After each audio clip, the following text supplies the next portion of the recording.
Bastien Manteau, organisateur du festival de rock progressif Crescendo, né en 2012. Ce festival est donc unique en son genre en Guyane. On est à la 4e édition cette année. 8 groupes sont attendus cette année, 4 groupes guyanais, 4 groupes internationaux.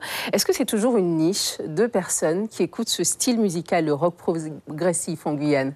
Alors en Guyane, non. Justement, parce qu'on peut faire un comparatif puisqu'on a le même festival en métropole qui a lieu au mois d'août tous les ans. Exact. Effectivement, c'est une niche en métropole. Ce n'est pas le cas en Guyane puisqu'on s'est aperçu que tout le monde venait participer à cette grande fête depuis 3 éditions. Depuis 2012, en fait, ça a vulgarisé...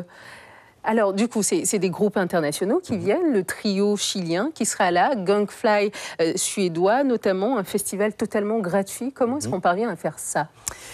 Alors, il y a déjà une énorme équipe de bénévoles derrière, pour arriver à monter un projet comme ça. Nous avons une commune, la commune de Montsinéry-Tonnegrande, qui nous soutient depuis 2012.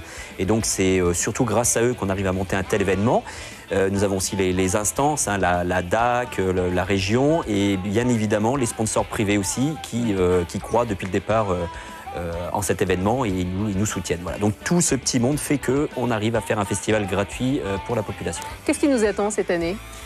Des belles surprises. Déjà, on a 4 groupes guyanais qui vont donc se produire sur la scène du festival et 4 groupes internationaux. Voilà, on essaye de trouver. Là, il y a Franck Carducci qui était là l'année dernière.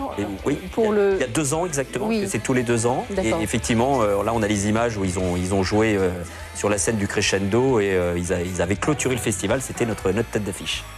Et donc, des artistes internationaux et des artistes locaux. Oui.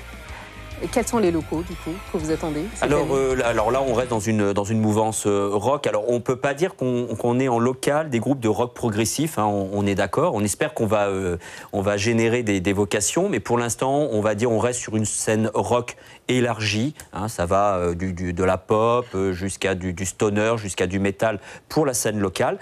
Et en revanche, sur les groupes internationaux, là, on va être vraiment sur des groupes dits rock progressif. Vous disiez tout à l'heure que la ville de Montsinéry était un partenaire important.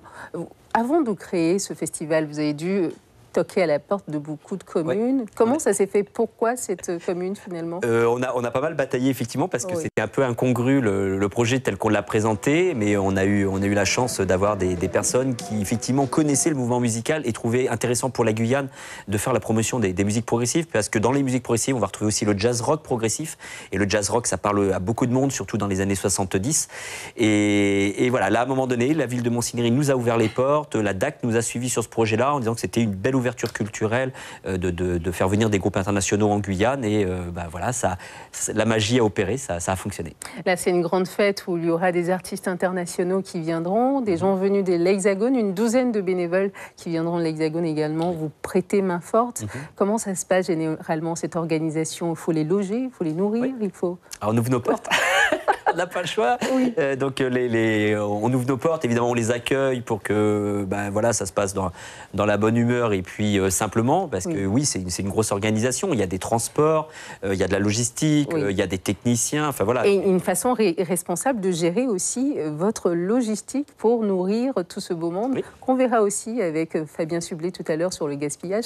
Qu'est-ce que vous faites en particulier? Alors cette année, c'est une nouveauté, on tenait absolument à ne pas faire de gaspillage, déjà à ce que nos emballages soient propres, soient recyclables. Donc évidemment, il y aura des gobelets consignés, il y aura des emballages recyclables pour avoir un minimum de déchets et pour le peu de déchets qu'il y aura, qu'ils soient au moins recyclables. Suivez l'info sur Guyana Première, télé, radio et Internet.